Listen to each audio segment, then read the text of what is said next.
प्रिय छात्र एवं छात्रों, आज की इस क्लास में मैं आपको एक नए चैप्टर सूचनाओं के स्रोत के बारे में हम समझाने वाले हैं।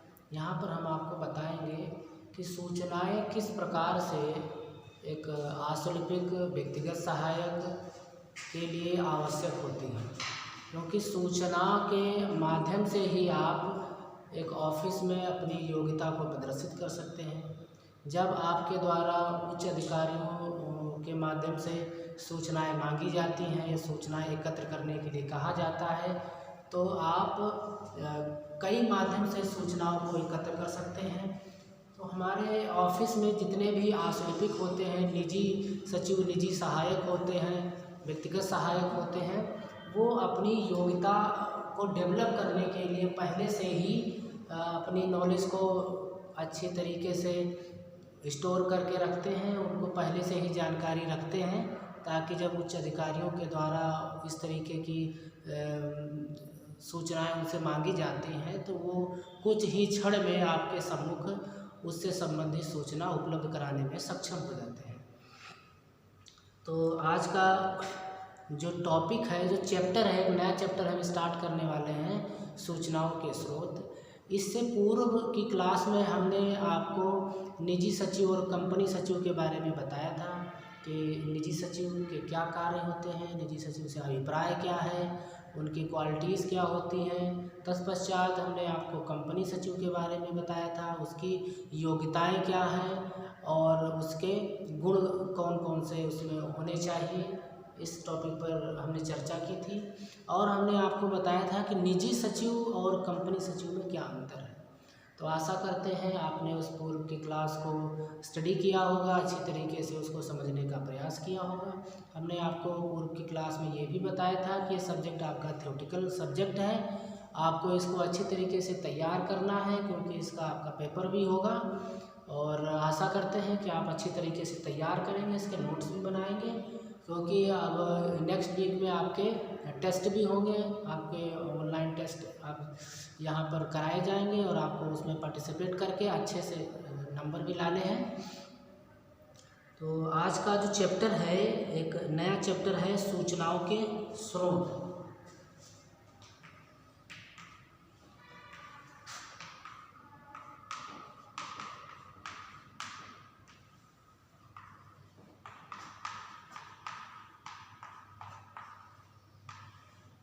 सूचनाओं के स्रोत।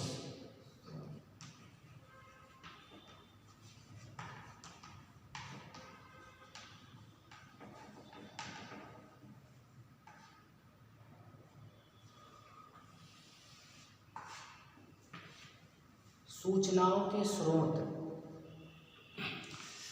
अक्सर ये देखा जाता है कि किसी भी कार्यालय में जब सूचना की ज़रूरत पड़ती है, तो या तो हमको पहले से पता हो उन सूचनाओं के बारे में, या तो फिर हमारे पास में ऐसे संसाधन होने चाहिए जिनके माध्यम से हम तत्काल क्षणिक कम समय में उस सूचना को कलेक्ट कर लें और अपने काम को निस्तारित कर लें, या उच्च अधिकारियों के द्वारा जो सूचना मांगी गई थी उसको समय से हम प्रेषित कर सकें।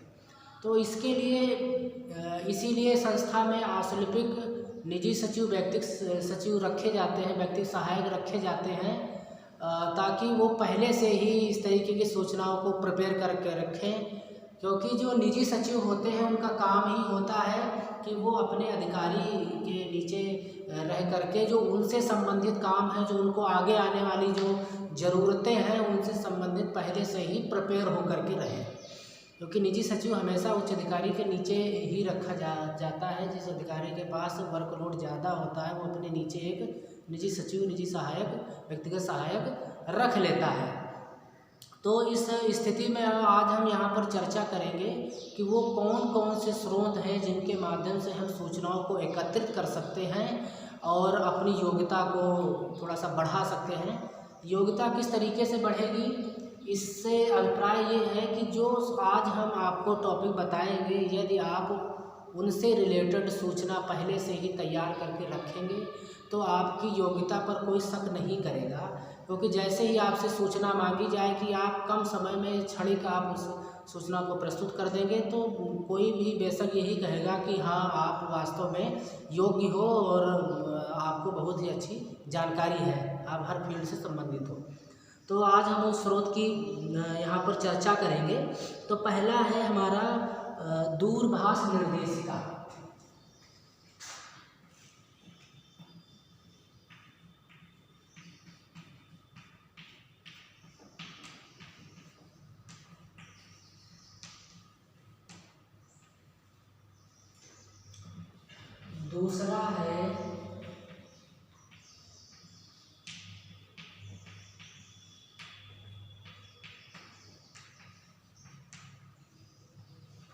दूसरा है रेलवे टाइम टेबल। नेक्स्ट है वार्षिक रिपोर्ट।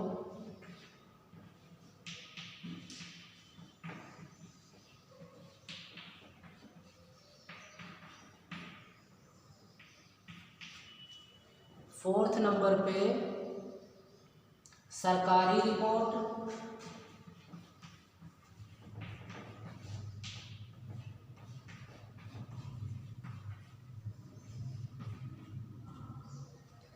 उसके बाद में नेक्स्ट विश्वकोश।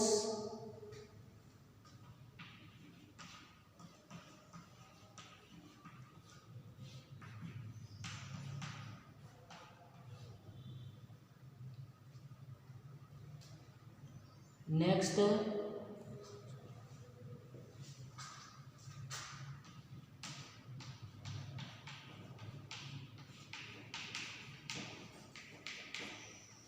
यात्रा सूचना। नेक्स्ट है अब्दकोश।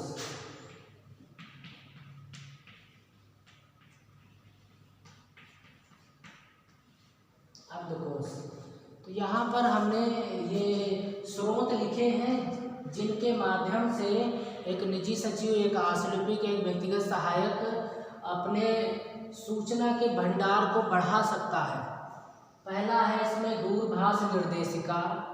नेक्स्ट है रेलवे टाइम टेबल।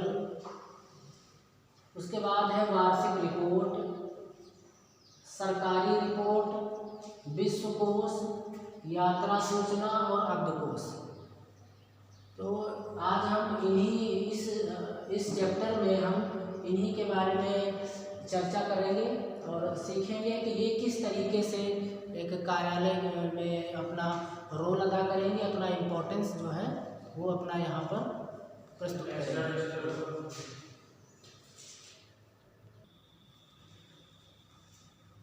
तो आज इनमें से हम सबसे पहले आज हम इसमें दूरभाष निर्देशिका से स्टार्ट करते हैं कि दूरभाष निर्देशिका से हम किस तरीके से सूचनाओं को एकत्र कर सकते हैं, किस तरीके से हमारे लिए ये इम्पोर्टेंट है।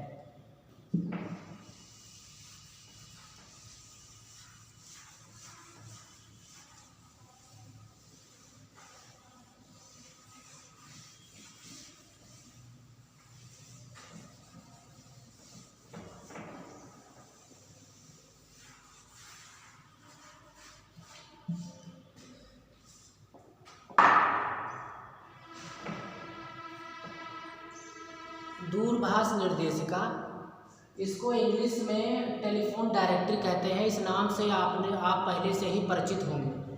दूरभाष ये निर्देशिका, ये शब्द चाहे भले आपने उसका हिंदी जो इसका ट्रांसलेट है वो आप भले ना जानते हो, लेकिन इंग्लिश वर्जन जो है टेलीफोन डायरेक्टरी ये आपने पहले भी सुना होगा। क्योंकि जितनी भी ये डायरियाँ आजकल यूज़ होती हैं उस सब में आप देखते हैं जैसे शुरुआत में ही स्टार्ट करते हैं तो उसमें टेलीफोन डायरेक्टरी पहले से ही दी होती है। उसमें जिस क्षेत्र की वो डायरी पब्लिश होती है उससे संबंधित उसमें नंबर पहले से ही अंकित होते हैं। तो सेम वही है दूरभाष निर्देशिका, इसको इंग्लिश में हम कहते हैं टेलीफोन डायरेक्टरी। अब टेलीफोन डायरेक्टरी का क्या यूज है, किस तरीके से ये कार्यालय के लिए यूज़फुल है, ये थोड़ा सा जानने का हम प्रयास करते हैं। टेलीफोन डायरेक्टरी में क्या होता है कि हर क्षेत्र से इसमें उच्च अधिकारियों के, हर कार्यालय के इसमें नंबर उपलब्ध होते हैं। और यदि आपको कोई सूचना कलेक्ट करनी है तो आप वहाँ के नंबर को डायल करके, वहाँ के कार्यालय के नंबर को आप डायल करके वहाँ के अधिकारी क्लर्क से बात करके आप संबंधित सूचना को कम समय में प्राप्त कर सकते हैं बिना उस कार्यालय को जाए हुए। इसलिए ये दूरभाष निर्देशिका टेलीफोन डायरेक्टरी हमारे लिए इम्पोर्टेंस रखती है। कार्यालय में एक सहायक के लिए इम्पोर्टेंस इसका है। टेलीफोन डायरेक्टरी ज़्यादातर शहरों में यूज़ होती है और जैसे जैसे इसका क्रेज़ बढ़ता जा रहा है, अब देखा जाए तो इसका जो यूज़ है वो ग्रामीण क्षेत्रों में भी, कस्बों में भी इसका इस्तेमाल होने लगा है। अब जितने भी व्यापारी वर्ग हैं वो भी अपने व्यापार के प्रचार प्रसार के लिए अपने व्यापार से संबंधित एक टेलीफोन डायरेक्टरी को प्रदर्शित करते हैं, प्रकाशित करते हैं। उस टेलीफोन डायरेक्टरी में उस उद्योग से संबंधित जानकारी होती है, उसमें जो डिपार्टमेंट हैं, अधिकारी जो बैठते हैं, उन सब के नंबर होते हैं और उनके कार्य से संबंधित उनके पद भी लिखे रहते हैं कि ये क्लर्क है, क्लर्क का ये नंबर इसमें है, इस तरीके से उसमें पता भी होता है। तो अगर टेलीफोन डायरेक्टरी की बात की जाए तो टेलीफोन डायरेक्टरी में डिपार्टमेंट का नाम, अधिकारी का नाम, पद नाम और उनके विभाग का जो पता है वो उसमें अंकित होता है, जिससे हमको समय पड़ने पर हम तुरंत देख करके ये जान जाते हैं कि ये अमुक विभाग का नंबर है और हमको इसकी आवश्यकता है और वहाँ के नंबर को डायल करके हम वहाँ से सूचना को प्राप्त कर लेते हैं। आपको ये भी इसमें हम आपको बताना चाहेंगे कि आजकल तकनीकी शब्द येलो पेजेस का विज्ञान के क्षेत्र में एक अपना एक अहम स्थान भी है, क्योंकि येलो पेजेस पीले कागज़ पर बड़े बड़े शहरों पर अलग से दूरभाष निर्देशिका प्रकाशित की जाती है। तो सबसे पहले इसमें जो दूरभाष निर्देशिका जो प्रकाशित होती थी वो जो हमारा ये दूरभाष विभाग है उसके द्वारा ये डायरेक्टरी जो है वो जारी की जाती थी। लेकिन अब जैसे तकनीकी युग आ गया है तो हर संस्था भी अपने स्तर से अपने विभाग की दूरभाष निर्देशिका पेपर में जारी कर सकती है, उसको निकलवा सकती है या उसका बोर्ड बैनर बना करके उसको लगवा सकती है, जिससे लोगों को किसी प्रकार की असुविधा का सामना ना करना पड़े। इसके साथ ही अब जितने भी क्षेत्र में, शहर में, कस्बों में एनजीओ चल रहे हैं वो एनजीओ भी अपनी टेलीफोन डायरेक्टरी प्रकाशित करते हैं, जिससे कि अगर कोई व्यक्ति उसका लाभ लेना चाहे, जानकारी लेना चाहे तो उस एनजीओ के नंबर के माध्यम से वो जानकारी ले सकता है। एनजीओ की अगर बात की जाए तो ये ऐसी संस्थाएं होती हैं, सामाजिक क्षेत्रीय शहरी संस्थाएं होती हैं जिनको हम नॉन गवर्नमेंट ऑफिस के नाम से जानते हैं। ये सरकारी नहीं होती हैं, नॉन गवर्नमेंट होती हैं और इसमें कई सारे व्यक्ति, कुछ लोग मिल करके पैसे को कलेक्ट करते हैं और पदाधिकारी के रूप में वो अपनी एक फर्म को रजिस्टर्ड करते हैं एनजीओ के रूप में, और उसमें क्षेत्र में जो कुरीतियाँ हैं उनके ऊपर ये काम करते हैं। जैसे मान लो शिक्षा का कुछ एनजीओज हैं जो शिक्षा के क्षेत्र में काम करते हैं, कुछ लोग हैं जो अस्पताल के रूप में काम करते हैं, ये मुफ्त में सुविधाएं प्रोवाइड कराते हैं। तो वो क्या करते हैं कि वो अपने कार्यालय, अपने विभाग की एक टेलीफोन डायरेक्टरी बनाते हैं, बनाने के बाद में उसको न्यूज़पेपर में पब्लिश करा देते हैं या होर्डिंग के रूप में भी लगवा देते हैं, जिससे कि जो उनकी टेलीफोन डायरेक्टरी है वो सबके पहुंच में हो और कोई भी व्यक्ति अगर उसका लाभ लेना चाहता है तो बात करके या संपर्क करके वहाँ पर उनसे मिल सकता है या उनके माध्यम से अपना काम करा सकता है। तो टेलीफोन डायरेक्टरी की अगर यहाँ पर निर्माण की बात की जाए तो टेलीफोन डायरेक्टरी जो बनाई जाती है उसकी जो व्यवस्था होती है वो वर्णक्रम के अनुसार होती है। वर्णक्रम का मतलब ये है जैसे कि डिपार्टमेंट का जो नाम है, तो आपने टाइप किया डिपार्टमेंट का नाम, पदाधिकारी का नाम, उसका जो पद का नाम है, उसके बाद में टेलीफोन नंबर लिखा, फिर उसके बाद में जो उसकी जो वर्ण की जो व्यवस्था है उसके अनुसार उसको सॉर्ट करके ए वाले को एक के पास, फिर बी वाले, फिर सी वाले, इस तरीके से वर्ण क्रम के अनुसार ये रखे जाते हैं, जिससे थोड़ा सा सर्च करने में भी आसानी रहती है। आपको पता है कि विभाग का नाम ये है, पुलिस विभाग है, तो आप उसको पी की सीरीज में जाएंगे तो आपको पुलिस विभाग दिखेगा और उसके नंबर आपको वहाँ पर मिल जाएंगे। मतलब वर्ण क्रम के अनुसार इसकी व्यवस्था बनाई जाती है। तो ऑफिस में जो निजी सचिव होता है, आश्रमिक होता है, उसको अपने कार्यालय में अगर कोई काम है तो उसको ज़रूरत पड़ती है कि उस एक टेलीफोन डायरेक्टरी उसके पास में होनी चाहिए, ताकि आवश्यकता पड़ने पर जब भी उसको ज़रूरत हो तो उस नंबर को डायल करके वो वहाँ से सूचना को ले सकता है। अगर कोई सूचना देनी भी है तो आप उस टेलीफोन डायरेक्टरी के नंबर का प्रयोग करके आप सूचना को प्रेषित भी कर सकते हैं, सूचना बता सकते हैं, सूचना को दे भी सकते हैं। अब जैसे आप अपने विभाग की भी टेलीफोन डायरेक्टरी बना सकते हैं। तो जब आपको कोई टेलीफोन डायरेक्टरी बनानी हो तो कौन कौन सी बातें आपको ध्यान में रखनी है, यहाँ पर आज हम थोड़ा सा इसके बारे में भी चर्चा करेंगे, थोड़ा सा आपको समझाने का प्रयास करेंगे। तो सबसे पहले क्या करना है, सबसे पहले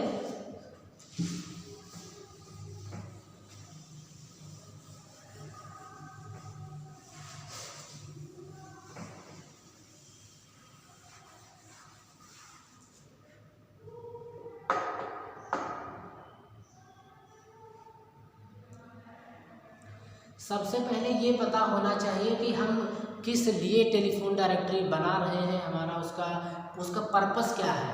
जैसे सपोज कीजिए कि आप एक व्यवसायी हैं और अपने व्यवसाय को बढ़ाना चाहते हैं, तो आप अगर उसको टेलीफोन डायरेक्टरी अपनी प्रकाशित कर रहे हैं तो आप उसको उस हिसाब से उस व्यवस्था के रूप में उसको प्रकाशित करेंगे। ठीक, तो सबसे पहले उसमें क्या करना होता है टेलीफोन डायरेक्टरी में, जैसे सपोज करो आपको अपनी टेलीफोन डायरेक्टरी बनानी है, तो सबसे पहले आप थोड़ा सा हायर लेवल से स्टार्ट करेंगे। तो सबसे पहले प्रदेश शासन से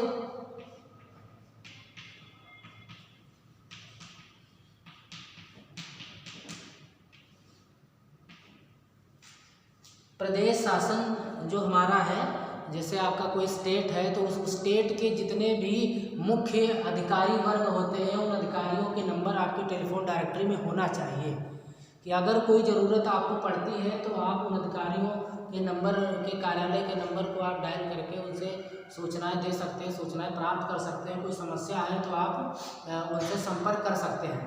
तो ये टेलीफोन डायरेक्टरी में सबसे ऊपर, क्योंकि आप किसी न किसी प्रदेश के निवासी होंगे, तो सबसे पहले तो प्रदेश को जो चलाने वाला जो शासन है उस शासन के जो अधिकारी कर्मचारी होते हैं उनके नंबर्स आपके पास में होना, आपकी डायरेक्टरी में होना स्वाभाविक है।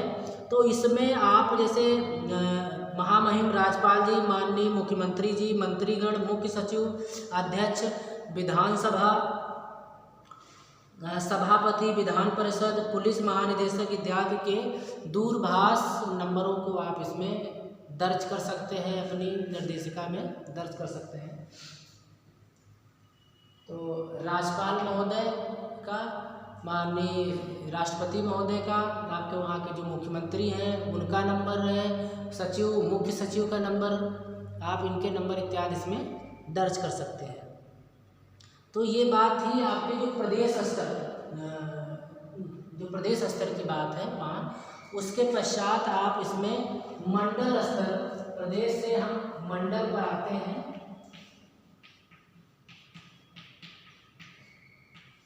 फिर जब आप टेलीफोन डायरेक्टरी का निर्धारण करेंगे तो आप मंडल स्तर के जितने अधिकारी होते हैं उन मंडल के अधिकारियों के नंबर आपकी टेलीफोन डायरेक्टरी में होने चाहिए। मंडल स्तर पर अधिकारी कौन से आपके होते हैं, इनके अंतर्गत जैसे आपके कमिश्नर होते हैं, ठीक है, एडिशनल कमिश्नर होते हैं, इंस्पेक्टर जनरल ऑफ पुलिस, इन सब के नंबर आपकी टेलीफोन डायरेक्टरी में होने चाहिए। ठीक है, commissioner, additional commissioner, inspector general of police, क्योंकि ये हमारे मंडल स्तर के अधिकारी होते हैं। ठीक है, मंडल आप अगर नहीं जानते हो तो यहाँ पर थोड़ा सा हम स्पष्ट कर दें, कई जिलों को मिला करके एक मंडल आपका बनता है। ठीक है, तो प्रदेश है, प्रदेश में बहुत सारे जिले होते हैं, है ना, बहुत सारे जिले होते हैं। एक प्रदेश में जब कई सारे जिलों को एक एरिया है, उसमें बहुत सारे ज़िले होते हैं, तो उसका एक एरिया निर्धारित कर दिया था, ये प्रदेश है। इसमें जैसे आपका उत्तर प्रदेश है, तो उत्तर प्रदेश के ज़िले हैं, तो बता दिया कि ये हमारा एक प्रदेश है उस एरिया में। ठीक है, उत्तराखंड है, उत्तराखंड में उसके अलग उसके ज़िले होते हैं। ऐसे हरियाणा है, हरियाणा में उनके अलग ज़िले हैं। वैसे ही मंडल बनाए जाते हैं। उत्तर प्रदेश में 4-5 जिले इकट्ठा करके एक मंडल उनको दे दिया गया कि ये एक मंडल है, उस मंडल का ये एक हेड होगा, ये कमिश्नर रहेगा, ये एडिशनल कमिश्नर इसका होगा। ठीक है, तो उसके पश्चात में सबसे पहले स्टार्टिंग प्रदेश शासन से, फिर मंडल स्तर से, उसके पश्चात में 3rd नंबर पे हम दूरसंचार विभाग,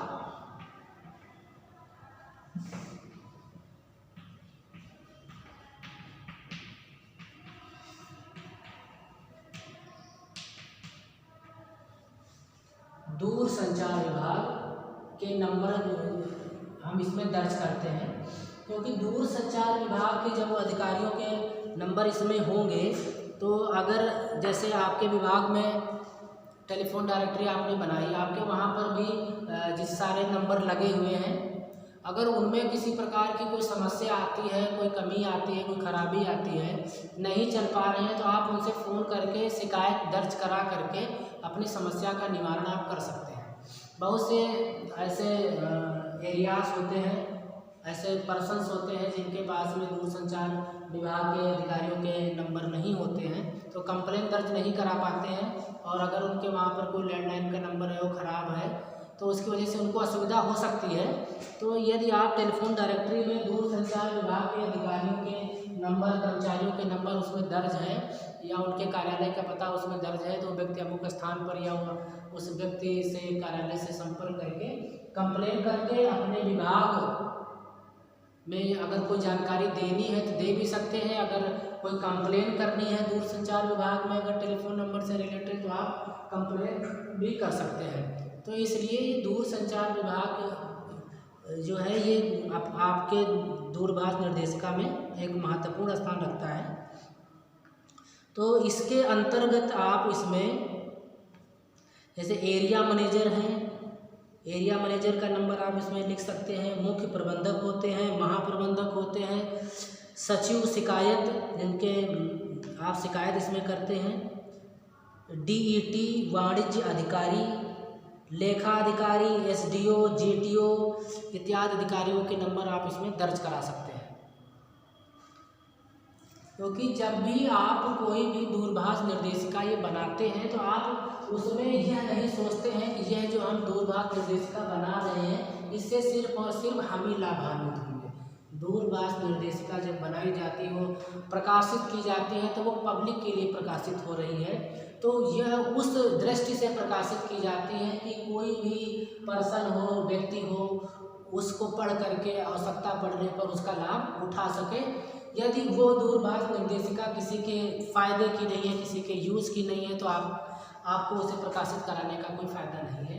इसलिए बहुत ही सोच विचार करके हर फील्ड से संबंधित उसमें नंबर होने चाहिए, जिससे कि सभी को उसमें ज़्यादा से ज़्यादा लोग उससे लाभान्वित हो सकें। तो उसके पश्चात में जब से दूरसंचार की बात होगी, तो उसके पश्चात हम क्या करते हैं, इसमें जो चिकित्सालय होते हैं, जो हमारे अस्पताल होते हैं,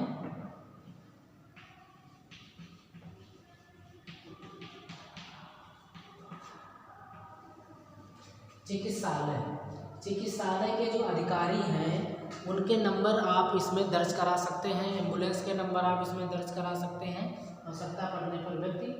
अब जैसे आप मान लो कि क्षेत्र में है, ग्रामीण क्षेत्र की दूरभाष निर्देशिका प्रकाशित करना चाहते हैं, तो आपके जो एरिया में जो सरकारी अस्पताल है वहाँ के नंबर होने चाहिए, है ना। आपके वहाँ से ANM, GNM ये जो आपके आशा होती हैं, इन सब के नंबर इसमें अगर आप दर्ज करा देंगे, आपके वहाँ पर पंचायत स्तर पर जो अस्पताल होगा उसका भी नंबर आप इसमें दर्ज करा सकते हैं। ब्लॉक स्तर पर हो, आपके तहसील स्तर पर जितने भी हॉस्पिटल आपके हैं, आप ऐसा भी कर सकते हैं, अगर कोई प्राइवेट हॉस्पिटल भी है जो अच्छी सुविधाएं देता है, 24 आवर सुविधाएं देता है, आप उनके भी नंबर आप इसमें दर्ज करा सकते हैं, जिससे कि लोगों को आवश्यकता पड़ने पर वहाँ पर जानकारी ले सकते हैं, पता कर सकते हैं। कभी कभार ऐसा होता है कि अगर हम किसी इमरजेंसी में हमको कहीं जाना है, डॉक्टर से परामर्श लेना है, किसी को एडमिट कराना है, लेकिन ये कन्फ्यूजन है कि वहाँ पर उससे संबंधित वहाँ पर इलाज संभव है कि नहीं है, क्योंकि हर हॉस्पिटल में सभी प्रकार के डॉक्टर अमुक समय पर नहीं मिल पाते हैं। तो अगर उस समय आपके पास में दूरभाष निर्देशिका है तो आप तो तत्काल फ़ोन के माध्यम से ये संपर्क स्थापित करके ये पता कर सकते हैं कि इस समय क्या अमुक डॉक्टर वहाँ पर उपस्थित है या अमुक बीमारी का इलाज वहाँ पर इस समय संभव है कि नहीं संभव है।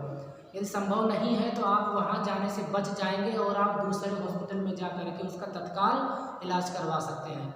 अगर आपके पास दूरभाष निर्देशिका नहीं है तो आप वहाँ जाएंगे, जाने में आपका समय वेस्ट होगा, वहाँ से आपको मना किया जाएगा, फिर आप दूसरी जगह जब आप रेफर आप होंगे वहाँ आप जाएंगे, इतनी देर में आपको समय भी लगेगा और आपको दिक्कत का भी सामना करना पड़ेगा। तो ऐसी कंडीशन में यदि आप दूरभाष निर्देशिका बना रहे हैं तो आप चिकित्सालय से संबंधित जितने भी व्यक्तियों के नंबर होते हैं, अधिकारियों के नंबर होते हैं, वो आपको इसमें दर्ज करना आपके लिए ज़्यादा सही रहेगा।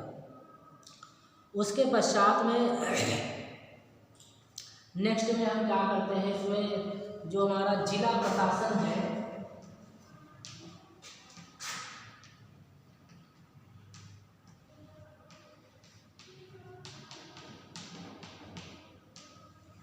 जिला प्रशासन, तो अगर आप स्टार्टिंग से देखें तो पहले प्रदेश स्तर से हमने शुरू किया, फिर मंडल स्तर पर आ गए, प्रदेश, मंडल, और इस समय अब हम जिले स्तर पर पहुंच चुके हैं। अब जिले स्तर के जितने अधिकारी हमारे होते हैं उनके हम अपने इसमें नंबर दर्ज कराते हैं।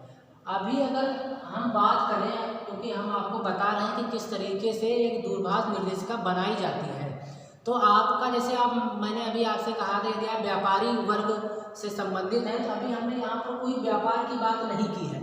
अभी सिर्फ और सिर्फ जो जर्नल नंबर होते हैं जो हर निर्देशिका में होने चाहिए, हम सब उनकी भी बात कर रहे हैं।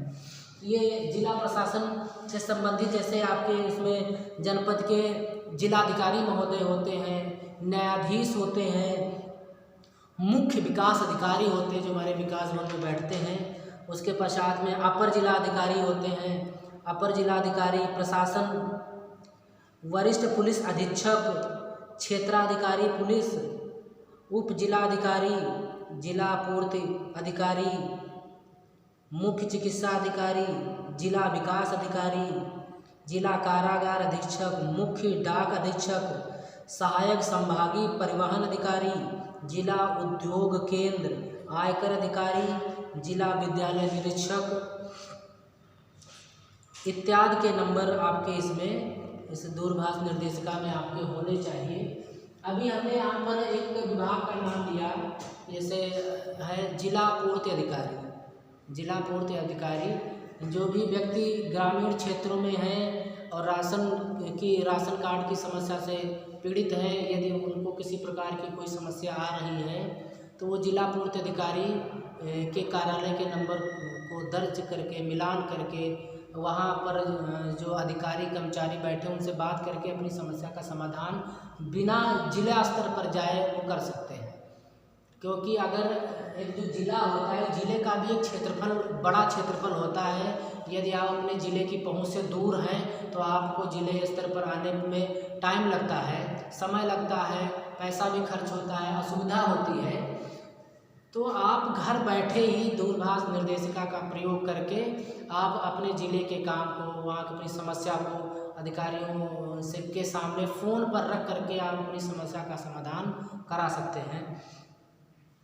तो इसलिए ये जो हमने अधिकारियों के नाम आपको यहाँ पर बताए हैं, जैसे जिला उद्योग केंद्र है, इसमें आपके ज़िले में अगर वहाँ पर स्कीम्स चलती रहती हैं, कई प्रकार की योजनाएं आती रहती हैं, तो तो अगर आपको कोई जिला उद्योग केंद्र से कुछ जानकारी चाहिए तो आप वहाँ पर फ़ोन करके उनसे संपर्क स्थापित करके उनसे जानकारी ले सकते हैं कि समय पर क्या कोई स्कीम है चल रही है जिसका आप फ़ायदा ले सकते हैं। तो इस तरीके से आपके लिए ये दूरभाष निर्देशिका मुझे लगता है कि काफ़ी ज़्यादा इम्पोर्टेंस रखती है, महत्वपूर्ण है एक निजी सचिव के लिए, चाहे वास्तुलिपिक हो चाहे व्यक्ति सहायक हो, सभी के लिए बहुत ही ज़्यादा आवश्यक होती है। तो ये जो नंबर हमने आपको बताया, ये जो विभाग आपको बताया, ये तो आपके कंपलसरी होने चाहिए। अब इसके साथ साथ यदि आप नगर की दूरभाष निर्देशिका तैयार करना चाहते हैं तो उसके आधार पर आप इसमें से कुछ और हम आपको बताते हैं डिपार्टमेंट, यदि आप उनके नंबर भी इसमें दर्ज करते हैं तो आपकी जो दूरभाष निर्देशिका है वो बहुत ही अच्छी क्वालिटी की होगी और मुझे लगता है कि उससे आप हर प्रकार की जो इंफॉर्मेशन है वो कम समय में प्राप्त कर सकते हैं।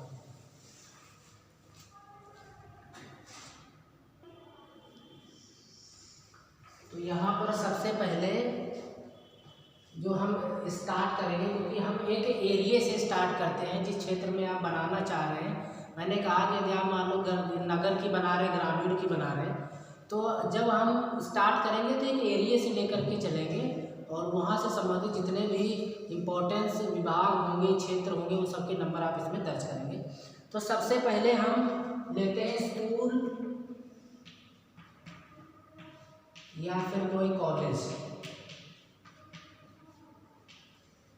जिस क्षेत्र की आप दूरभाष निर्देशिका बना रहे हैं वहाँ पर जितने भी स्कूल या कॉलेज हैं आप उनके नंबर, वहाँ के प्रिंसिपल के नंबर, जो इसके प्रबंधक हैं उनके नंबर आप उसमें दर्ज कराएं।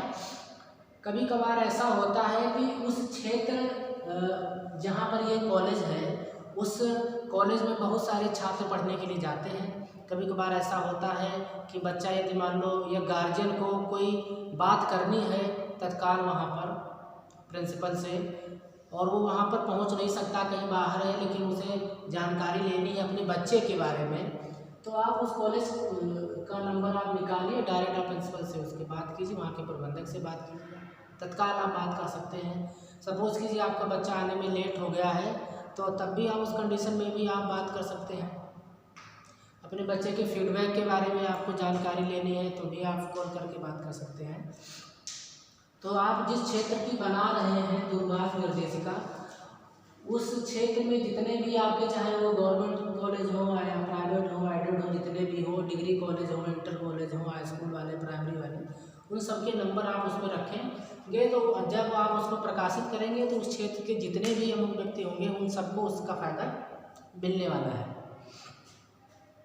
उसके पश्चात में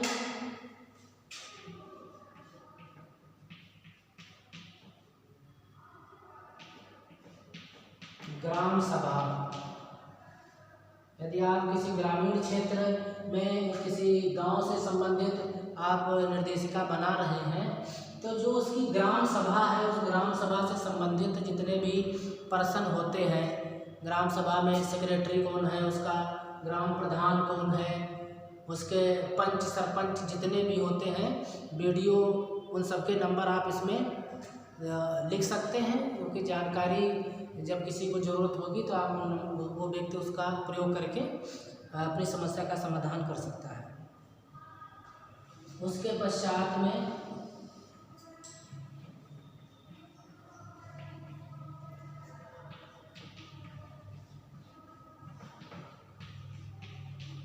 चिकित्सकगण, क्षेत्र में हॉस्पिटल के जितने भी डॉक्टर हैं उन डॉक्टरों के नंबर इसमें होने चाहिए और वो डॉक्टर कौन से किसका विशेषज्ञ है ये भी अगर उसमें लिखा रहेगा तो अमुक व्यक्ति को ज़्यादा सुविधा रहेगी उनसे बात करने के लिए। अगर कोई हृदय रोग है तो अगर किसको जानकारी लेनी है तो हृदय रोग वाले को ही फ़ोन करेगा।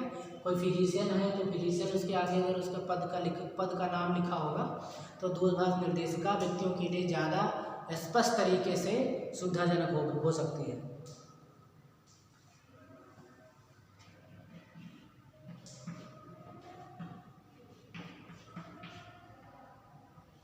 नेक्स्ट है उद्योग। आपके क्षेत्र में जितने भी उद्योग हैं छोटे बड़े स्तर के, उन सबके अगर आप अधिकारियों के नंबर आप इसमें लिखेंगे, कर्मचारियों के नंबर आप इसमें लिखें दूरभाष निर्देशिका में, तो ये ज़्यादा लोगों के लिए सुविधाजनक होगा।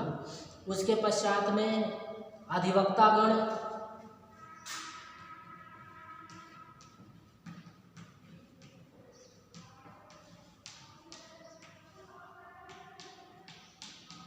अधिवक्ता का मतलब होता है वकील, जो वकालत करते हैं कोर्ट में, न्यायालय में बैठ करके, वो उसको हम अधिवक्ता कहते हैं।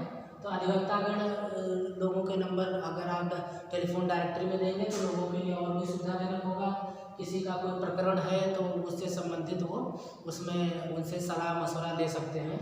इनमें भी आप आगे दर्ज कर सकते हैं कि वकील जो होते हैं इनका भी क्षेत्र होता है कि ये क्रिमिनल केस के हैं, सिविल केस के हैं, किस प्रकार के हैं, तो ये भी अगर उसमें दर्ज है तो ज़्यादा ज़रूरत होगी, क्योंकि हर व्यक्ति फिर उससे बात करनी पड़ेगी, फिर पूछना पड़ेगा कि आप क्रिमिनल केस के बारे में आपकी क्या राय, लड़ते हैं कि नहीं, कौन। अगर आप उसके आगे उसका ब्यौरा, उनका नंबर, उनका पता, कार्यालय पता सब दर्ज होगा तो किसी प्रकार की कोई असुविधा किसी को नहीं होगी। उसके पश्चात में बहुत ही आवश्यक एक है डिपार्टमेंट, इसको हम कहते हैं अग्निशमन।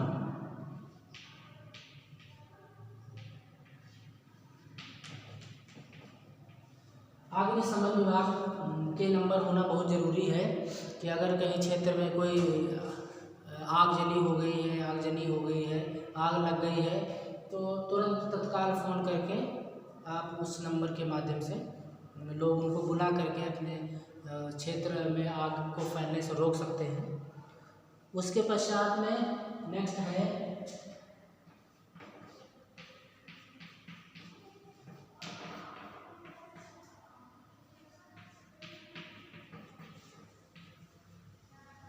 Gas agency.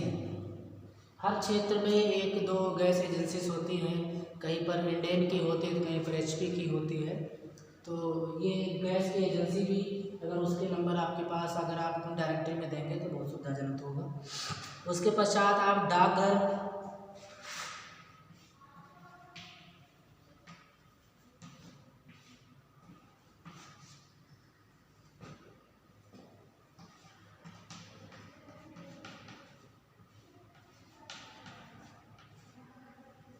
Petrol pump, Bharatiya Jeevan बीमा निगम,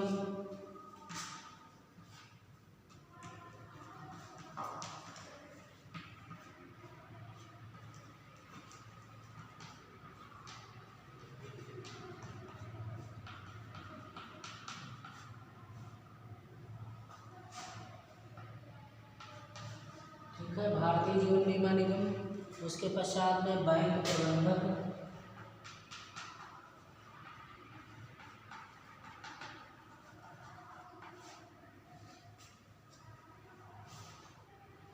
उसके पश्चात में आप इसमें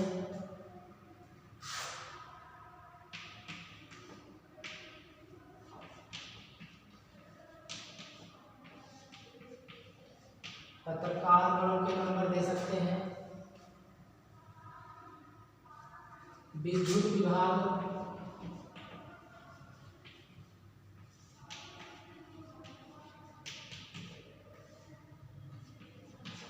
विद्युत विभाग के कर्मचारियों के नंबर इसमें हो सकते हैं। फाइनेंस विभाग,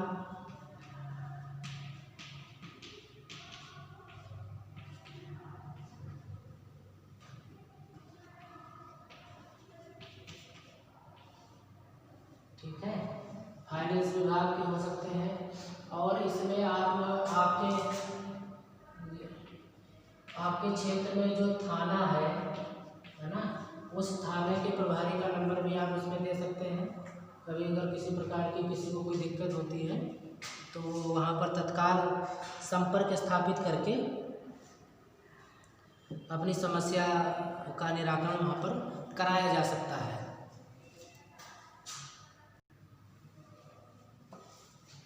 तो जब आप इस प्रकार से आप अपनी टेलीफोन डायरेक्टरी में नंबरों को दर्ज करेंगे,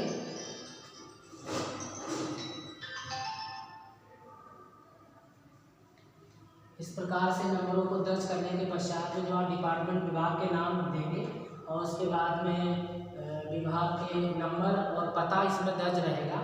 उसके पश्चात में फिर आप इसको वर्णक्रम व्यवस्था के अनुसार, वर्णक्रम व्यवस्था से अभिप्राय ये है कि जैसे आपने कोई एक विभाग है, जैसे उसका नाम आपने, जैसे पुलिस डिपार्टमेंट है, ठीक है, पुलिस डिपार्टमेंट से आपने स्टार्ट किया, पुलिस वाला हो गया। उसके पश्चात में कोई जैसे पोस्ट ऑफिस है, पोस्ट ऑफिस, फिर जैसे बैंक वाला आ गया तो ये बैंक का डिपार्टमेंट हो गया आपका। इसके पश्चात जैसे यहाँ पी था, पी आ गया, फिर यहाँ पर बी आ गया।